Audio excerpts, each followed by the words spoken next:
Viewers, you're watching yet another edition of Converse. This week, the Modi government completed 8 years in power. Over the period, there have been some dramatic changes in the country for better and for worse. Government managers would have you believe the last 8 years have been transformative.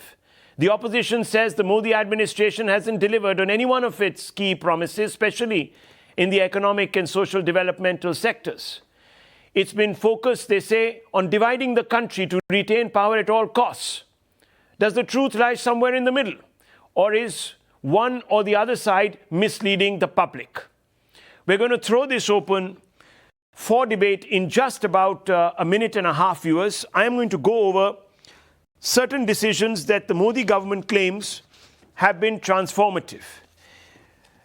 Article 370 abrogation, surgical strikes, clear message sent to Pakistan against misadventure, a new Rubicon crossed, farm laws rollback, the reform withdrawn to ensure larger consensus, which the government wants to position as bowing to democracy and its demands, the Triple Talaq Abolition Citizenship Act, the CAA, easing of AFSPA or AFSPA, viewers, especially in the 3 northeastern states and other disturbed areas, goods and services tax, and demonetization.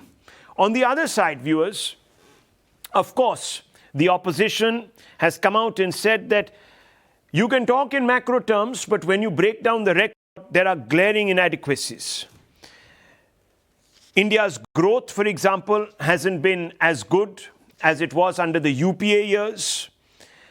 This is what is said. From 2016 onwards, growth has plummeted. It was even on a downslide before COVID. Hasn't since then sort of picked up in the way it was supposed to. Unemployment has been on the rise. Inflation is highest since May 2014. The figures are there, viewers, for you to see.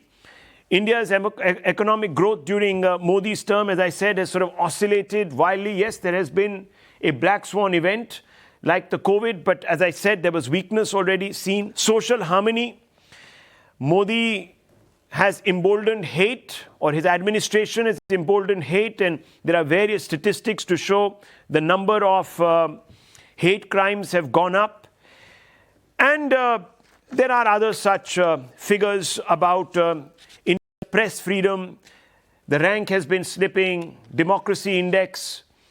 Now, you can choose to believe in these indexes or you could choose to disregard them, but that's what is thrown back at the Modi government. So let me first go across to our panel, and let me begin with the question of democracy, whether it has thrived under Mr. Modi last 8 years, or has it started to wither at the edges? And I want to begin with Mr. Ram Madhav and Yogendra Yadav. Mr. Madhav, thank you very much for being a part of this debate. As the other panelists, for the first time I'm seeing you in person. You're sitting in the studio, but I want to ask you a question. We're seeing an alarming fall, if you look at the international indexes, on India's democratic quotient. Many people are saying the country has taken an autocratic turn. There are a large number of editorials, which I can quote out of liberally, but I'm sure, being a man of letters, you're acquainted with the arguments. How do you rebut those? Rahul, for the West, democracy means every 5 years, on regular intervals, governments should change, parties should change. In our country, that has not happened. The same government continued again, and it doesn't appear to change in the immediate future also. So suddenly this argument that there is democracy deficit and all that is you see it being debated a lot in the Western media. Look at our own country's last 8 years. Okay, in the parliament BJP has secured greater numbers, but if you take the electoral history of the last 8 years, BJP has had victories, as many victories as it has had defeats also.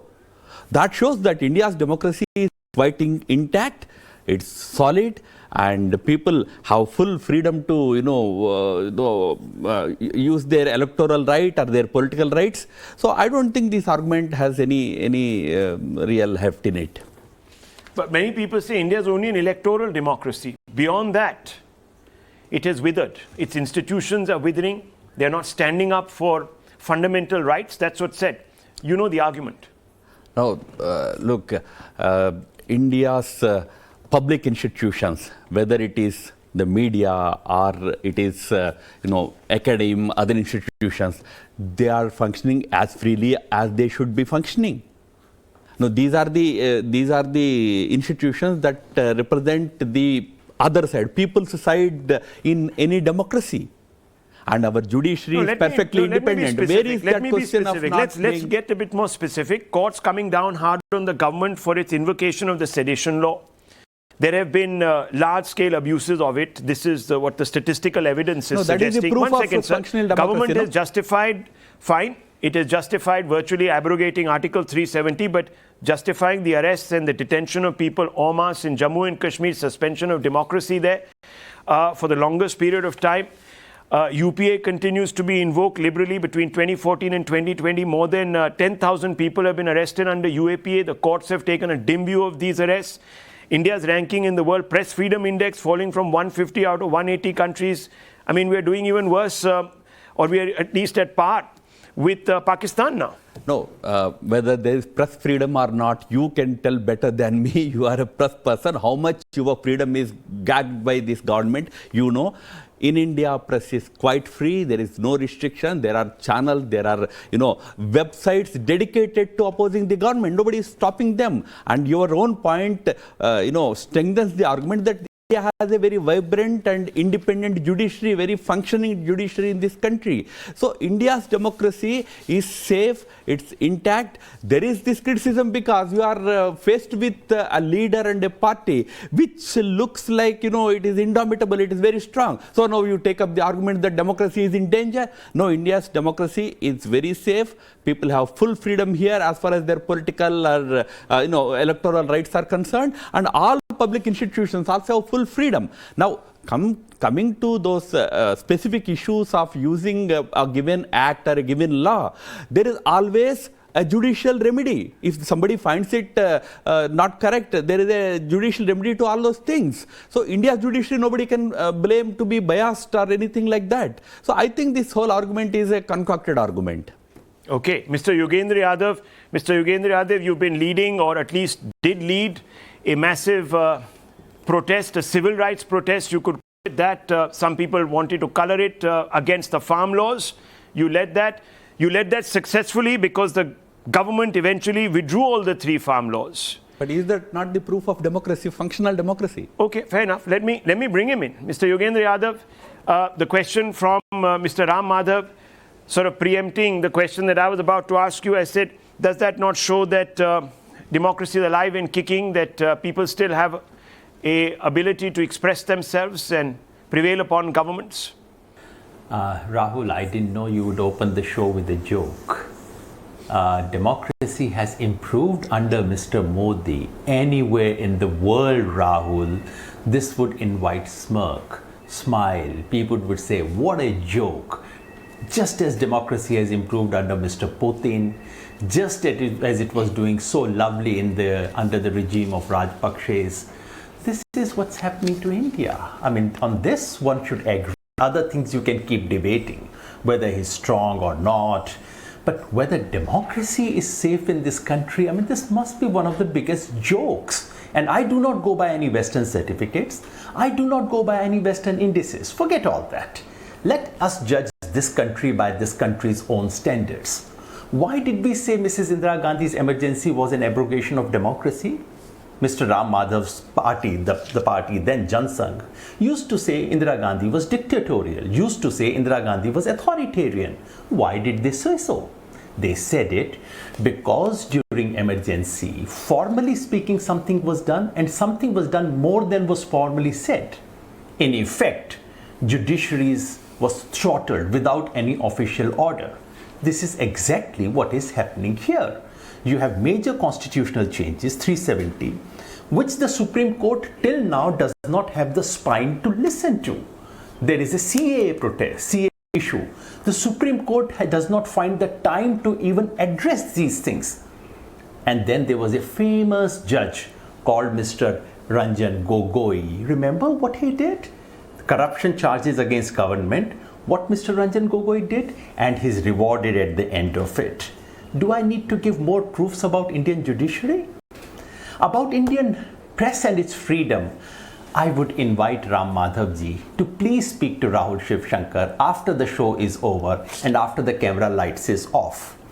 When there is no democracy, when democracy is being severely curtailed, when media's freedom is very seriously endangered, I do not expect senior journalists who have a job to protect and loans to pay, them to say on television that yes, my job is endangered, yes, I feel very insecure, yes, I get ordered, yes, it's a very bad day for me. I don't expect to talk about these things on television. Mr. Ram Madhav might wish to speak to the entire staff after the show is over. Democracy is not judged merely by elections. Elections take place nowadays in all non-democracies of the world.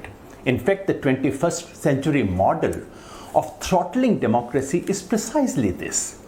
In the 20th century, you had dictators who would come and announce martial law, censorship, end of democracy.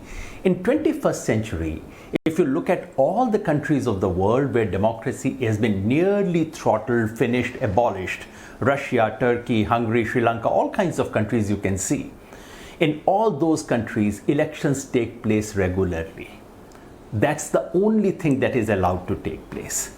As for the case of farmers' movement, allow me to say that this was the only exception. I do agree that farmers' movement happening and it finally forcing this government to take its step back was an instance of functioning of democracy in some instance. The only issue is, was this an exception or was this a rule? How was the anti-CAA protest handled in this country? How have other protests been handled? How many people are in jails without even a proper charge sheet against them? How is it that the dissent has been criminalized in this country? How is it that political opponents are faced with all kinds of raids, DRI and all kinds of tax raids? If this is not sign of lack of democracy, I wonder what is the sign of lack of democracy? Okay, so I just want to, since he referred to a senior editor, etc., and what they would say with the lights off. The fact is, with the lights on, we are having a pretty open debate here, where Mr. Yogendra Yadav is not pulling his punches. He is landing them on Mr. Modi, calling him and equating him with Putin, etc. None of it's going to be censored, viewers. It's all out for you to hear tonight. That's the first measure of a democracy. In Putin's Russia, if you speak against the president, you don't end up seeing the light of day. You're sent to some gulag, and that has happened with many individuals, or you're poisoned to death. We can quote the exceptions to establish the rule. As Mr. Yogendra Yadav has said, he led a very successful protest. Some people are very thankful to him. Others feel that it was making a joke of an economic project. But that's, open for debate. We're not debating the farm laws here. We all know the position of various people on the farm laws, but the government walked back from those reforms. Try doing that in Turkey, try doing that in Russia, try doing that in several of the other countries that Mr. Yogendra Yadav singled out for compliments. It won't be possible. You will perhaps end up in a ditch. As far as the elections are concerned, elections happen, sir, and you pick the wrong examples. I don't believe that there is much of an opposition in Russia when there have been individuals who wanted to champion a particular issue at the hustings or even go and contest the election. They were arrested much before. Some of them were externed. They're out of the country and they're looking on. So qualitatively, those elections are very different from the elections here. Here in our system, and I'm not covering, I'm going to let Mr. Ram Madhav speak. This is not my domain, but opposition leaders, chief ministers, etc., call out the Prime Minister and the other candidates on every particular issue. Sometimes personally there are diatribes, etc., but that's not my area. I was just talking about press freedoms. And we have a system now, viewers, where if you don't question exactly how a certain bunch of people want you to question the same tenor tonality, you are called Godi media. There are a large number of states in this union that are ruled by opposition parties. If you question them, you are called Godi media, even though some of those states have more people living in them than European countries or have a larger landmass than a large number of countries around the world. But if you question them, you are not doing your job, even though they are answerable to the people. You must only question the center to do the job properly. And that I reject. No, I'm just saying that I reject. I never came in, sir, when you made your point of view, and you were quite blunt and said when the lights go off and the cameras come on. I've never got a call from anybody, least of all the Prime Minister. You were a panelist. I thought you were an anchor. I'm only making this point. Sorry, you can't provoke me and insinuate that I am under pressure without allowing me to present the facts. I'm not going to let that go. I'm sorry, Mr. Yogendra Yadav, you've said this a number of times on the show. This time I'm not going to sit back and listen to it, because that is not the case. I earn an honest salary. I don't receive a bit of money from anywhere else. I don't even need to be sitting here and giving a justification, but I'm just putting out the facts. Yes, Mr. Yogendra Yadav. If anyone wanted an example of Godi media, what happened in this show for the last 3-4 minutes is an example of Godi media. Here is a debate between Mr. Ram Madhav and me. Mr. Ram Madhav defends the government, as is his duty in this show. I point out facts which are inconvenient to him. I criticize him. He has every right to respond on the government behalf. But what happens here?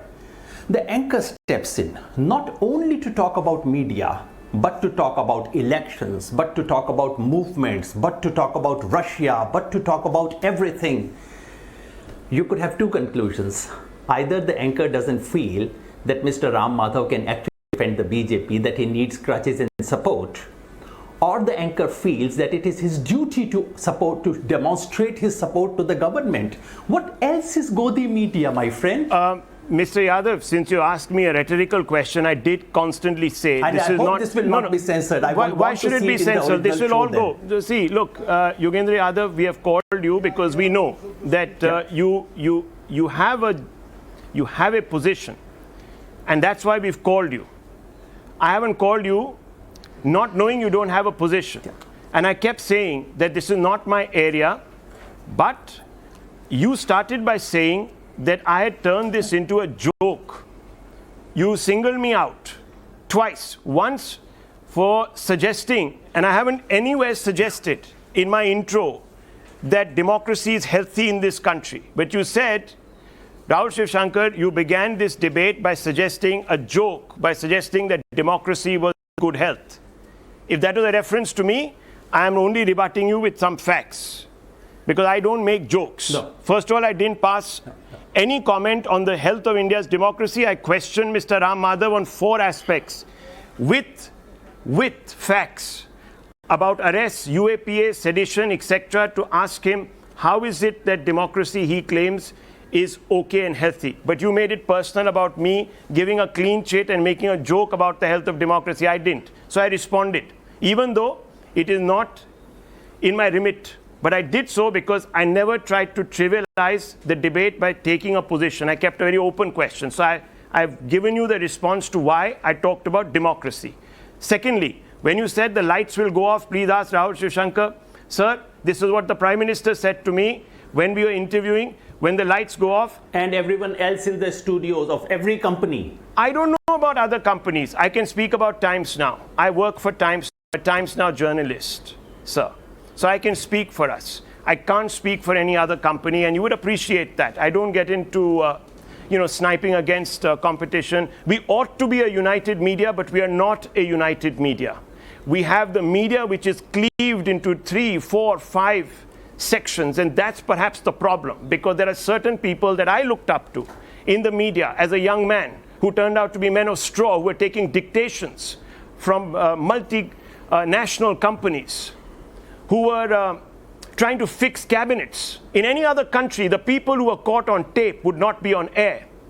But here we have them speaking from pulpits and presenting themselves as democratic alternatives. I'm sorry, that's the state of Indian media, Mr. Yogendra Yadav. Some of them are people that you rely upon also.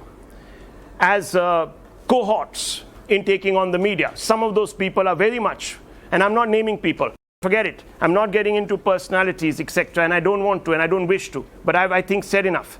Mr. Ram Madhav, please respond to what is the Mr. real Yogendra joke Yadav. is, Yes, you have. What is the real joke here is, Mr. Rahul Shivshankar, I mean, I'm not getting into that discussion between you two, but I'm generally saying, if he defends some aspects of the governance belongs to the whole country, not to any one person. If No, because media, that was a if an anchor says something about the governance, I was accused of it making becomes a go the joke. media. No, I was accused of making a joke. Therefore, I thought it necessary to step in and explain why Mr. Yogendra Yadav is wrong. No, and Mr. That's Yogendra Yadav most of the time spends in one channel where the anchors continue spewing venom against the government. Their anchors are free to abuse the government. Editors are free to write online articles, whatever they want about the government. All that is allowed. That's but their if prerogative. one anchor says something, it becomes go the media, up to you. I mean, for you to decide. But I'm coming back to the point that he made about CAA and many other things. Farmers' protests were allowed to go on for months on in this country, more than a year. And we have seen, with the defense of people like Yogendra Yadav, Red Fort being sacrileged. Most unfortunate incidents happening in this country in the name of freedom and democracy. And we have seen CAA protests blocking arterial roads for months on without government stopping them. But what were the speeches being made there? Bharat tere हजार टुकड़े होंगे. This kind of speeches, anti-national speeches were being made there. And this is the democracy that this country has allowed, this government has allowed. Still you say, because you don't find your voice in some channel, you only have voice in some other channel, you say media is gagged. And now you say that because nobody is listening to in the country, democracy is in danger. But don't rate Indian people as idiots. They are wise people. That's why they know what is right, what is wrong, which government is good for them, which is not doing good for them. If it is a joke, democracy is, then Mamata Banerjee is also a joke. If it is a joke, democracy is, then Mr. Pinarayi Vijayan is a joke. Stalin is a joke. This is a vibrant democracy. It throws up governments. People are mature people here. And you don't have any respect for people. You don't have respect for media. You accuse media of going media. Let me Very bring in Mr. Pawan Verma and Gautam Chikarmani. Okay, fair enough. Let me just bring in Mr. Pawan Verma, since Mamata Banerjee's name has been invoked in this debate. I know it's their chance, but I would just say one thing. First, the anchor comes to the defense of a panelist. Then the panelist defends the anchor. We have enough of it, sir. Enough of this polemics. So let's stop discussing. We have enough of this polemics. So what is he coming to? Okay. Our anchor, Yes. panelist, all over the world. Please watch TV debates. Everywhere anchors have views. Who told you that anchors cannot have views? Anyhow, Any debate, any such debate, anchor presents a view. One second. Let me open this up further. This is not about I'm me. glad This is you about know Mr. that Modi. anchor is taking a side in this show. I agree with you completely, Mr. Madhav. Look, In your shows, anchors take another view, which you gleefully welcome. Okay, but those are some facts. And remember, viewers, in my promotions, in my point promo, is made. one second, I'll keep quiet now. Mr. Yogendra Yadav, I'm very transparent. In my promos, viewers, I always begin by saying I have a point of view. Now, you can choose to not watch, but I have a point of view, and I express my point of view. I write a column also for the newspapers, and I know that there's pressure on certain people not to carry those columns because they don't conform to one particular point of view. I know this. I'm making it very clear. If India has to be a democracy, it has to be mature enough to understand that there are people with points of views, including anchors. Mr. Verma. I found it quite fascinating, and I think such ventilation should happen without going necessarily becoming acrimonious. But I think it's important. No, as far as democracy is concerned, Rahul, let me say, no one is saying that democracy has ceased to exist in India or is under threat even. I think democracy is vibrant in India, but I increasingly get the feeling that while the body of democracy is alive and kicking, somewhere the soul is being asphyxiated not by announced intention but by actions. And therefore, even if this government in the last 8 years has been democratically elected, we have the right to question, to interrogate, to ask. For instance, I ask you, Rahul, why is it that people in India are in large numbers moving to FaceTime audio, signal and telegram? They are doing this because of a pervasive sense that an overweening state could possibly be prying upon you undemocratically. And we had, of course, the famous Pegasus situation, where somehow critics of the government or those opposed to the government largely seem to have been infested by a lethal spyware, for which the government says we are not accountable, but the matter is very worrying. It's a matter of concern. Thirdly, I think we have the institutions, but the manner in which some of these institutions are being used by the ruling government undemocratically to serve partisan ends should concern people from all sides of the spectrum. The selective use of the CBI, the ED, the IT, the NIA, et al. Especially the perception is to target political opponents. Even the media paper writes stories about the suffering during COVID. And the next thing, perhaps coincidentally, but I'm saying perceptions matter out. That paper is raided. So I say to you that authoritarianism, I ask you, these are facts. There have been 5,123 cases in the last 6 years under the draconian UAPA. There have been over 300 sedition cases filed, including against people like a cartoonist who was arrested even before he cracked his joke, about a journalist going to cover a rape incident in UP who is caught, remains in jail without bail. So this kind of authoritarianism, and you were speaking about farmers' law, some of it is born by the majoritarianism the government has as a result of democracy. I think one of the darkest chapters in recent parliamentary history was the undemocratic manner in which the farm laws were passed. We were witness to it. Within an hour, without discussion, without debate, almost ramrod through on such a sensitive matter involving millions of people. I think these are the questions, the attack on civil society now. I mean, NGOs, yes, they should be scrutinized. They too should have a regimen by which they are governed. But there is this feeling that there is an all-pervasive hostility to dissent, and the aim is to stifle dissent and to act against those players who do not easily toe, immediately toe, euphorically toe the line of the government. These are things that should worry us. So I say to you that yes, democracy exists. The government's record is not bad, but I say that sometimes democracy is being overwhelmed. It's being overwhelmed by hyper-nationalism. It's being overwhelmed by lumpen crowds who seem to have in some hidden way the patronage of the government, who take the law into their own hands and are not brought to book by the government.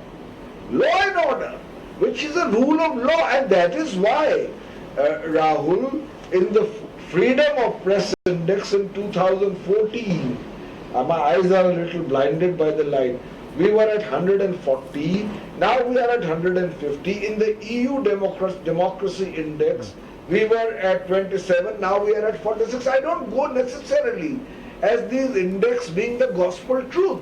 These could be be biased, these are foreign agencies, but if we have such a good track record of good relations with foreign countries and our foreign policy is dynamic and reaching out to people and we are convincing them about our credentials, why is it that almost every index is showing a drop in India's standings on the question of democracy and its many attributes?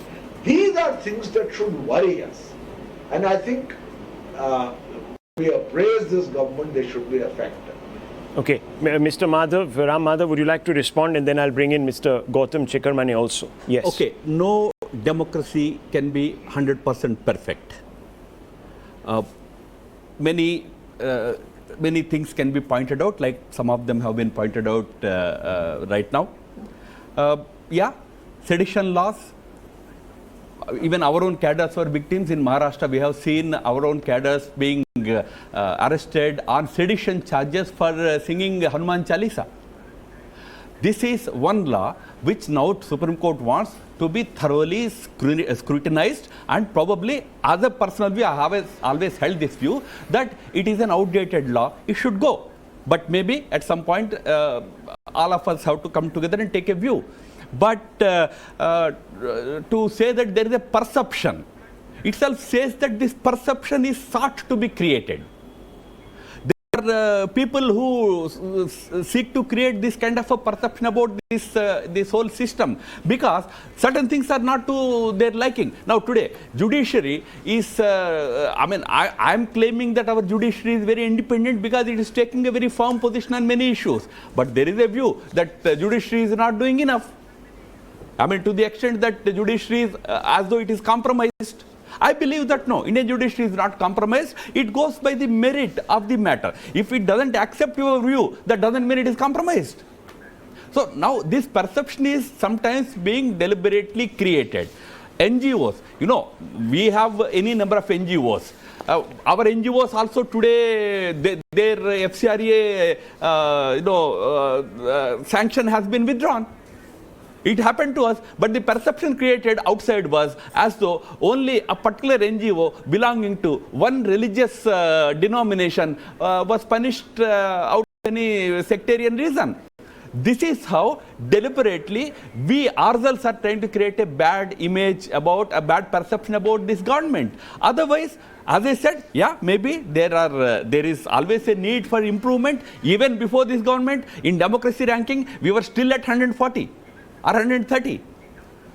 Whether that ranking is right or wrong, what are the parameters they take, that's a different question. And in any case, as Mr. Yogendra Yadav very rightly said, we should not be hankering for certificates from Europe and others because their understanding of those systems and our understanding is slightly different. But I am not claiming that everything is hunky-dory, everything is perfect here. There is need for improvement in any system as much as this present system also. But this perception business is sometimes very deliberately created by people who are interested, who have their influence in some institutions. They also seek to create that perception. Or is this the reality? Asphyxiation by action. The soul of democracy has been asphyxiated by action, says Pawan Verma. So they are all articulate, they are all participants in this democracy, political democracy. You and I are the only people who are not affiliated to any party or interested in it. And I personally am just a bystander. I don't have much to contribute. I feel democracy is doing very well. It's just that there are articulate opinions on this side and that side, which are being very well elaborated. But I think at the end of the day, the one opinion that an inarticulate voter has is his vote or her vote. And I think that opinion comes once every 5 years at the union level, at state governments, and so on. Beyond that, I do see there is an intrusion of narratives into any kind of rankings, and I have been seeing these rankings in the economic space. In fact, Rahul, I thought I was here to talk about economic policies and reforms rather than politics, but still.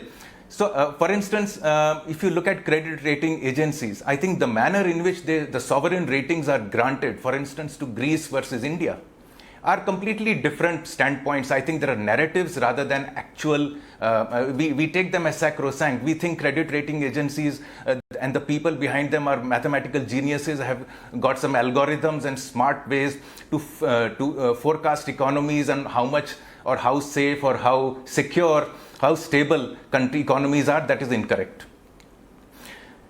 Credit rating agencies themselves have said it's an opinion. I have seen some of the opinions of the way democratic rankings are done, and I find them pretty shallow. Even doing business, for instance, those rankings that are now no longer existing because China manipulated World Bank into giving it favorable ratings, was merely a rating of Delhi and Bombay and a very small sample size. So I don't take these very seriously. The fact that some of the best agricultural laws, what the three farm laws would have done to agriculture is what 1991 industrial policy of P.V. Narasimha Rao did to industry. It would have opened the gates for the small and marginal farmers to heights unseen. It was debated for over 20 years outside Parliament, I agree. And every report after report, in fact, there is a standing committee of Parliament that said the markets, the APMCs are a den of corruption. If all these is known, and the report was not a BJP report, there were all other parties in that members who wrote that standing committee report. So I think this is overplayed, and it's nice and it's very titillating to say that Indian democracy has gone to the dogs and it's over, etc. This was said earlier when Manmohan Singh's government was also there. It was said earlier as well. So I think this democracy being not, that India is not a democratic nation at all, etc., are just narratives. I don't take them seriously, and I don't think any serious person should take them either. I am sure the three political participants here themselves know how manipulated they are. And then to lean on these same manipulated numbers to say that Indian democracy is not working, I don't see any logic beyond that. On the political front, I have nothing to say. Okay, Mr. Yadav, would you like to respond to Mr. Chikarmane and Mr. Ram Madhav, who says that we are leaning on indexes which don't really when they're scrutinized, don't stand up to scrutiny? As a matter of fact, I agree with both of them on this. I've said that earlier too. We should not go too much by global indices, because many of them carry an anti-West bias against Western countries. Whether they have a bias against one particular regime is still to be tested. I don't think that's the case. And mostly when you change on the same index from top to bottom, there's something is really happening. But forget that. I wouldn't judge my country by these biases. I would just remind Mr. Madhav that this government made too much out of the index as and when it favored it. Remember how much the government made out of ease of business index? And remember, during the COVID period, the government proponents and the Godi media actually played up the fact that India was the strictest on some Oxford index. So I really want the supporters of the government and the opponents both to go easy on the global indices. On the issue of, because both my friends have talked about elections, popularity, re-election of the government, I would wish to urge you, both of you, to consider the fact that if popularity of the government was the sole measure of democracy, then we don't need media, we don't need judiciary, we don't need independent agencies, we don't need the constitution either. Just hold election once in 5 years, and that's the end of it. And my dear friends, if popularity of a regime proved that all was well with it, and that you should not ask too many questions then to critique it, etc., then why was the Jansangh critiquing Mrs. Gandhi so much? Why were so many critics saying that emergency was the end of democracy? Mr. Gautam, no one said democracy has finished in this country during Manmohan Singh's regime. The only last time when this was said was Mrs. Indira Gandhi's regime during emergency, and for very, very good reasons. That is what is happening. So the elections alone and popularity and success election is a very important thing, and I agree that Mr. Modi is the most popular Prime Minister of this country right now and most popular leader of this country. Popularity alone, however, is not a judge of the health of democracy. I'm sure all of you would see that. I wouldn't comment on what Mr. Gautam said about agriculture laws because that will then become a debate. I would just point out to a couple of funny things. When Mr. Modi declares these 3 laws, that's a great historic step forward. Great achievement of the government. When he rolls it back, it is another great achievement of this government. Can you make up your mind which one of these is a great achievement? One of these can be an achievement, the other has to be a mistake. Which of these is achievement, which of these is a mistake? Please make up your mind. Quick response, Mr. Ram Madhav. There is one thing that I just want to remind our audiences about. Rahul, may I answer? Yes, go ahead. Rahul, may I answer Mr. Yogendra Yadav? Yes, go ahead. Yes. Mr. Yadav, you asked us a very, very good question that bringing the farm laws was good and taking them back was good. That is not correct. Repealing the farm laws is the worst economic policy of Mr. Narendra Modi ever. I think the 3 farm laws would have done a great benefit, would have brought great benefits to the small and marginal farmers. Repealing them is a big mistake. I don't say that repealing them is a big achievement. You can justify it in some other reasons, that perhaps they didn't listen to the people I'm glad carefully. you're consistent. Perhaps they need a greater persuasion. They needed a greater persuasion. Perhaps they needed to reach out, etc., etc. I have heard all these.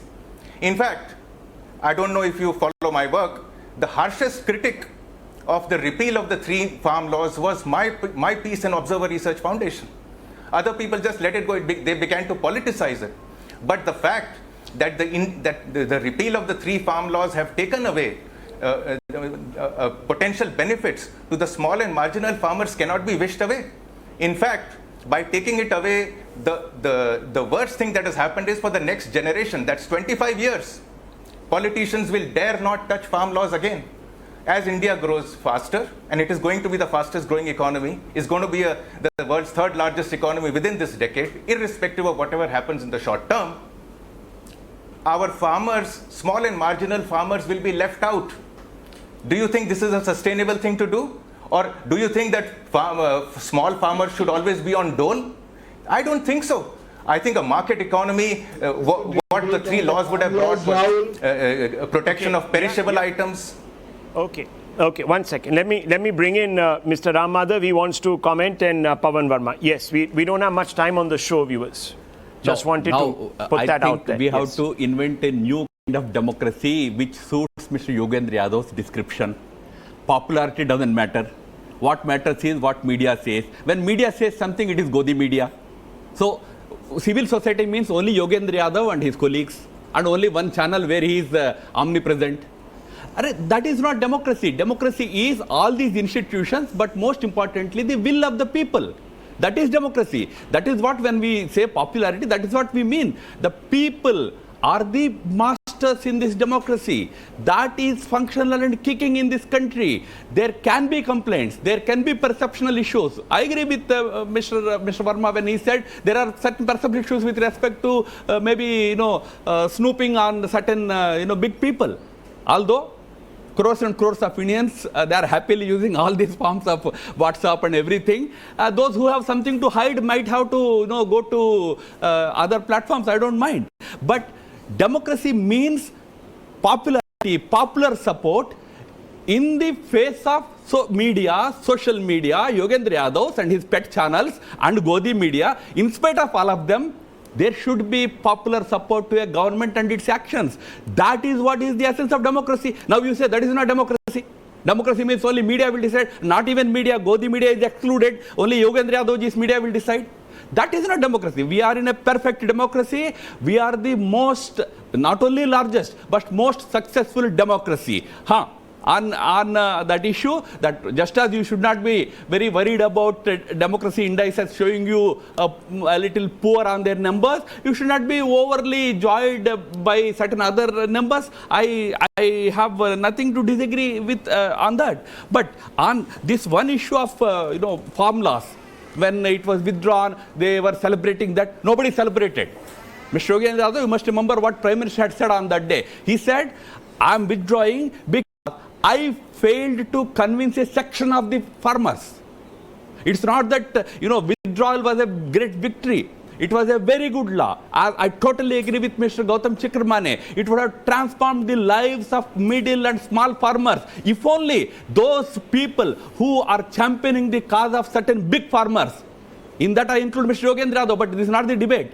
But those who had not intervened, that law would have helped this country's farmers, agriculture sector. But my point is not that, as I said, that it's about Modi ji's stand. Okay. He said, I'm only withdrawing because out of compulsion. Okay. Because I have to respect the democratic spirit and democratic sentiments. Okay, one second. I want to bring in Mr. Verma. Mr. Verma, the one perception. Yes, of course. One perception, Mr. Verma, is that, the UPA years was when democracy flourished. But I remember a large number of commentators like Arundhati Roy, etc., who were very aggrieved because Maoists who were active, who were picking up the gun, so to speak, in certain tracts of India, were being targeted. Their intellectual vanguards were being arrested. When a large number of NGOs were listed because they had FCRA violations. Also when sedition laws, 6,500 cases were filed in a flash in Kundankulam, etc. There were tribals where Rahul Gandhi stood amongst them in certain parts of our country which are mineral and resource rich and said that they were under attack by a rapacious state. So it's not as if democracy has not been questioned, and it should be questioned under different regimes. But it's not an exception, is it? Just asking. Rahul, I agree with you. Just because time is short to make 2-3 points. See, first of all, I am not saying that previous governments, other than the BJP, have been models or perfect democracy. In fact, the definition of democracy is that you aspire to be inclusive and representative. And equally, others have the right to ask if you are doing that well enough. Now, as far as this argument, I want to really emphasize it. This argument is made repeatedly that if the BJP and Mr. Narendra Modi have been elected in a popular vote, how could they be doing anything wrong because the people have elected them? I promise you, and I've served in East Europe, communist time, this can be the most undemocratic argument to believe that governments once elected or even twice elected are in some manner infallible and can do no wrong is the beginning of the end of dialogue, discourse, dissent and interrogation and democratic questioning. We should guard against that. What we can say is, yes, people have voted for a government, and equally say, but that does not mean that it is beyond questioning. That's my point number one. Secondly, since you and Yogenji and Ram Madhavji have had a long discussion on the media, I don't want to make a comment beyond saying that when, again Mr. Ram Madhavji will say it's a perception, but when you find a majority of channels, and always, invariably almost, highlighting the government's achievements and highlighting the opposition's misdeeds, or arguing in support of the government should it take a step, or disproportionately giving time and space to government and often stifling the voices of those that are against it. If that is the majority of channels, you wonder whether this government is truly perfect or there is something happening to the media where more and more of them wish to conform and toe the line of the government. So therefore, I say to you as an objective observer, and I do not want to bring in personalities into this issue. We are all human and we are entitled to a point of view, and that point of view could be supportive of the government on merits. But please look around you, especially at the channels. Fortunately, we have social media, we have other platforms which are more perhaps democratic. But look at television and you get a sense that more and more channels seek to be on the right side of the government Okay. that allow Well, for an open debate. since we are talking about the media and I represent one of the channels on this panel, I would like to very quickly emphasize what Pawan Verma ji said, that it is a perception. And as we know, viewers, perceptions can be also colored by the biases of those who have arrived at those perceptions. So since luckily he hasn't spoken in certitude, I will also not speak in certitude, and I will just say very cleanly and clearly, viewers, that perceptions are formed on your biases.